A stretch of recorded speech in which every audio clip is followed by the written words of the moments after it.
بسم اللہ الرحمن الرحیم۔ السلام علیکم۔ باغ فدق اسلام کا ایک ایسا واقعہ ہے جس میں دو بڑی شخصیتوں ابو بکر بی بی فاطمہ زہرا سلام اللہ علیہ کے درمیان اختلاف ہوا، جس نے آج تک امت میں درار ڈال رکھی ہے۔ لیکن آخر یہ واقعہ کیا ہے، اور سب سے امپورٹنٹ بات یہ کہ اس میں حق پر کون تھا، ابو بکر یا بی بی فاطمہ زہرا سلام اللہ علیہ؟ شیعہ اور سنی دونوں کتابوں کو میں نے اسٹڈی کیا، مجھے جو پتہ چلا ہے وہی میں آپ لوگوں کو بتانے والی ہوں۔ جب امام علی علیہ السلام نے مرب کو مار کر خیبر فتح کیا، جو کہ یہودیوں کے لیے یہ ایک بہت بڑی شکست تھی، اسے دیکھتے ہوئے کچھ قبیلوں نے خوف کے مارے نبی اکرم صلی اللہ علیہ وسلم کو اپنی فدق کی آدھی زمین دینے کی آفر کی تاکہ مسلمان ان سے جنگ نہ کرے۔ نبی اکرم صلی اللہ علیہ وسلم نے یہ آفر قبول کر لی۔ اس کے بعد نبی صلی اللہ علیہ وسلم کو فدق کی آدھی زمین مل گئی۔ فدق کے قریب ہی ایک جگہ تھی جہاں یہودیوں کے باغ اور ایگریکلچر لینڈ تھے، کیونکہ یہ باغ نبی اکرم صلی اللہ علیہ وسلم کو یہودیوں نے خود سے دیے تھے، نہ کہ مسلمانوں نے اس کے لیے کوئی جنگ کی تھی۔ اسی وجہ سے اس زمین پر نبی اکرم صلی اللہ علیہ وسلم کا ہی صرف حق تھا، کیونکہ قرآن میں آیا ہے، اور اللہ نے اپنے رسول صلی اللہ علیہ وسلم کو غنیمت دلائی، اور تم نے نہ اس پر گھوڑے دوڑائے تھے اور نہ اونٹ۔ ہاں، اللہ اپنے رسولوں کو جس پر چاہتا ہے غلبہ دے دیتا ہے، اور اللہ ہر شے پر خوب قادر ہے۔ اس وجہ سے اس ساری زمین پر نبی اکرم صلی اللہ علیہ وسلم کا ہی حق تھا۔ لیکن جب نبی اکرم صلی اللہ علیہ وسلم کا وصال ہوا، آپ کی وفات کے بعد ابو بکر پہلے خلیفہ بنے۔ روایت میں ہے کہ جب ابو بکر نے یہ طے کیا جناب فاطمہ زہرا سلام اللہ علیہ سے فدق غصب کر لیا جائے گا، اور آپ کو یہ اطلاع ملی تو آپ سر پر چادر ڈال کر اپنے خاندان کی ہاشمی خواتین کے حلقے میں باہر نکلی، اس طرح کہ آپ کی رفتار رسول اکرم صلی اللہ علیہ وسلم کی رفتار سے قطعاً مختلف نہ تھی۔ جناب فاطمہ زہرا سلام اللہ علیہ نے اپنا حق مانگا، لیکن ابو بکر نے کہا کہ نبی صلی اللہ علیہ وسلم نے فرمایا تھا کہ ہم نبیوں کی کوئی میراث نہیں ہوتی، ہم جو بھی چھوڑ کر جاتے ہیں وہ صدقہ ہوتا ہے، اور وہ غریبوں اور مسکینوں میں تقسیم کیا جاتا ہے۔ اس پر بی بی فاطمہ زہرا سلام اللہ علیہ نے فرمایا، اے ابو قحافہ کے بیٹے، کیا یہ بات قرآن میں ہے کہ تم اپنے باپ کے وارث بنو، لیکن میں اپنے پدر گرامی کی وارث نہیں بن سکتی؟ اگر انبیاء علیہ السلام ورثہ نہیں چھوڑتے تو پھر وہ آیات جن میں انبیاء علیہ السلام کے ورثہ کا ذکر ہے، ان کے بارے میں تم کیا کہتے ہو؟ کیا تم میرے پدر گرامی پر بہتان باندھ رہے ہو؟ کیا قرآن میں نہیں کہ وورث سلیمان و داؤد، یعنی سلیمان نے اپنے والد داؤد علیہ السلام سے میراث پائی؟ کیا زکریا علیہ السلام کے بارے میں ارشاد نہیں ہے کہ فَهَبْ لِي مِن لَدُنِّكَ وَلِيًّا يَرِثُنِي وَيَرِثُ مِنْ آلِ یعقوب؟ زکریا علیہ السلام نے اللہ سے دعا مانگی کہ اپنی رحمت و قدرت سے مجھے بیٹا عطا فرما جو میرا اور اولاد یعقوب کا وارث بنے۔ وہ کون سی دلیل ہے جس کے بنا پر تم مجھے میرے پدر نامدار کے ورثے سے محروم رکھنا چاہتے ہو؟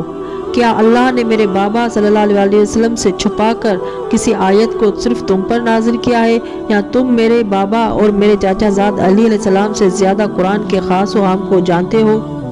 لیکن ابو بکر نے فدق کی زمین بی بی کو واپس نہیں کی، اور بی بی اپنی وفات تک ابو بکر سے ناراض رہی، یہاں تک کہ حضرت علی علیہ السلام نے ان کی وفات کی خبر ابو بکر اور عمر کو نہیں دی اور انہیں رات کے اندھیرے میں دفن کیا۔ اور ابو بکر کی وفات کے بعد عمر خلافت پر بیٹھے تو امام علی علیہ السلام اور حضرت عباس رضی اللہ تعالیٰ عنہ جو رسول خدا صلی اللہ علیہ وسلم کے چاچا تھے، پھر عمر کے پاس آئے اور پھر ان سے اپنی پراپرٹی مانگی۔ عمر نے بھی انہیں یہ باغ دینے سے منع کر دیا اور اس پراپرٹی کو اپنے ہی انڈر میں رکھا۔ پھر جب عثمان خلیفہ بنے تو عثمان نے یہ پراپرٹی اپنے کزن مروان کو دے دی۔ اس کے بعد جب امام علی علیہ السلام خلیفہ بنے تو آپ نے اپنے دور خلافت میں یہ پراپرٹی واپس نہیں لی، کیونکہ اس وقت امام علیہ السلام کے سامنے بہت بڑی مشکلات آن کھڑی ہوئی تھی، جیسے کہ حضرت عائشہ، معاویہ اور خوارج۔ امام علیہ السلام اپنی خلافت کے 4 سال انہی سے لڑتے رہے، اور ویسے ہی امام علیہ السلام نے فدق اس لیے واپس نہیں لیا تاکہ کئی لوگ آپ کے خلاف نہ ہو جائیں، کیونکہ اس سے پہلے یہ فدق ابو بکر، عمر، عثمان کی خلافت میں حکومت کے انڈر تھا، اور اگر امام علیہ السلام اسے واپس لیتے تو لوگ آپ پر الزام لگاتے اور اس سے ایک اور بڑا فتنہ کھڑا ہو جاتا، کیونکہ اس وقت لوگ ویسے ہی امام علیہ السلام کے خلاف تھے۔ امام علیہ السلام کے بعد امام حسن علیہ السلام خلیفہ بنے، لیکن انہوں نے بھی فدق واپس نہیں لی، کیونکہ ان کی خلافت صرف 6 مہینوں تک رہی، اور وہ بھی حکومت کو اسٹیبلش کرنے میں ہی مصروف رہے، کیونکہ معاویہ غدار جو سامنے کھڑا تھا۔ امام حسن علیہ السلام کی خلافت کے بعد سے لے کر عمر بن عبدالعزیز کے خلیفہ بننے تک یہ فدہ کی پراپرٹی بنو امیہ کے انڈر رہی اور انہوں نے اس کا خوب فائدہ اٹھایا۔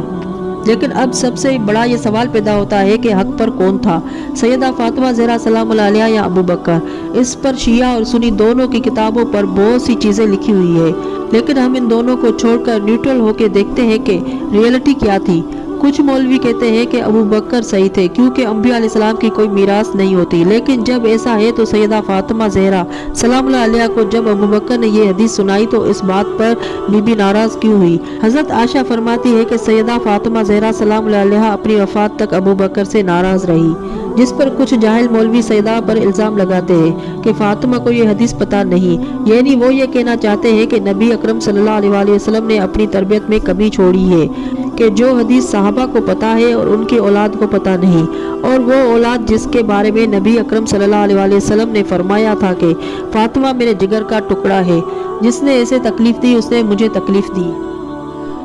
فاطمہ جنتی عورتوں کی سردار ہے۔ یہ لوگ فاطمہ زہرا سلام اللہ علیہا پر نہیں بلکہ نبی اکرم صلی اللہ علیہ وسلم پر الزام لگا رہے ہیں۔ یہ نبی اکرم صلی اللہ علیہ وسلم کی توہین ہے کہ ایک بات نبی صلی اللہ علیہ وسلم کے صحابہ کو تو پتہ ہے اور وہ بات آپ صلی اللہ علیہ وسلم کے اولاد کو معلوم نہیں۔ صرف فاطمہ زہرا سلام اللہ علیہا نے ہی نہیں بلکہ آپ کی بیویوں نے بھی آپ کی وفات کے بعد ابو بکر سے نبی اکرم صلی اللہ علیہ وسلم کی وراثت میں سے حصہ مانگا تھا، لیکن انہیں بھی حضرت عائشہ نے یہی حدیث سنا دی، یعنی کہ نبی صلی اللہ علیہ وسلم کے بیویوں کو بھی اس حدیث کا کوئی علم نہیں تھا۔ سیدہ فاطمہ زہرا سلام اللہ علیہا کے پاس ابو بکر سے زیادہ علم تھا کیونکہ وہ نبی صلی اللہ علیہ وسلم کے علم کی وارث تھی۔ امام علیہ السلام سے بڑا علم رکھنے والا کون ہو سکتا ہے؟ یہاں تک کہ امام علیہ السلام نے عمر سے بھی فدق کی زمین واپس مانگی، لیکن انہوں نے بھی دینے سے انکار کر دیا۔ اگر انہیں ابو بکر کا فیصلہ منظور ہوتا تو عمر سے کیوں مانگتے؟ اور ابو بکر کی اس حدیث کے مطابق کہ انبیاء کے وراثت ان کی وفات کے بعد غریبوں اور مسکینوں میں بانٹی جاتی ہے، لیکن اگر کوئی نبی وفات پاتا ہے تو اس کی وراثت تقسیم کسے کرنی چاہیے؟ آف کورس اس کی اولاد کو، کیونکہ نبی کی اولاد ہی اس کی سکسیسر ہوتی ہے، جیسا کہ حضرت یعقوب علیہ السلام کے سکسیسر حضرت یوسف علیہ السلام تھے،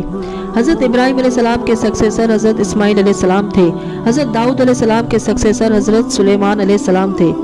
اس حدیث کے مطابق بھی ابو بکر کو یہ پراپرٹی حضرت فاطمہ زہرا سلام اللہ علیہا کے حوالے کر دینی چاہیے تھی، لیکن اگر قرآن کو دیکھا جائے تو اس میں تو کہیں یہ نہیں لکھا کہ انبیاء کی میراث نہیں ہوتی، الٹا ہمیں ایسی کئی آیات ملتی ہے جس میں اشارہ ملتا ہے کہ انبیاء کی میراث ہوتی ہے۔ اس طرح قرآن میں تو یہ صاف صاف بتا دیا گیا ہے کہ انسان کی موت کے بعد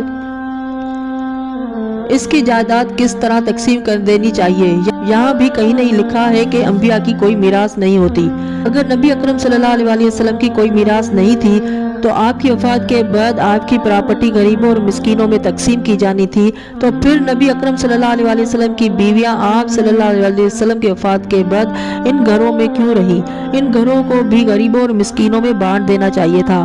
یہاں تک کہ حضرت عائشہ بھی اپنی وفات تک نبی اکرم صلی اللہ علیہ وسلم کے گھر میں ہی رہی، ان گھروں کو تقسیم کیوں نہیں کیا گیا؟ لیکن آخر ابو بکر نے سیدہ فاطمہ زہرا سلام اللہ علیہا کو یہ پراپرٹی کیوں نہیں دی؟ اگر ابو بکر جناب سیدہ فاطمہ زہرا سلام اللہ علیہا کو یہ پراپرٹی دے دیتے تو بنی امیہ اس سے فائدہ نہیں اٹھاتے اور سیدوں پر اتنا ظلم نہیں ہوتا۔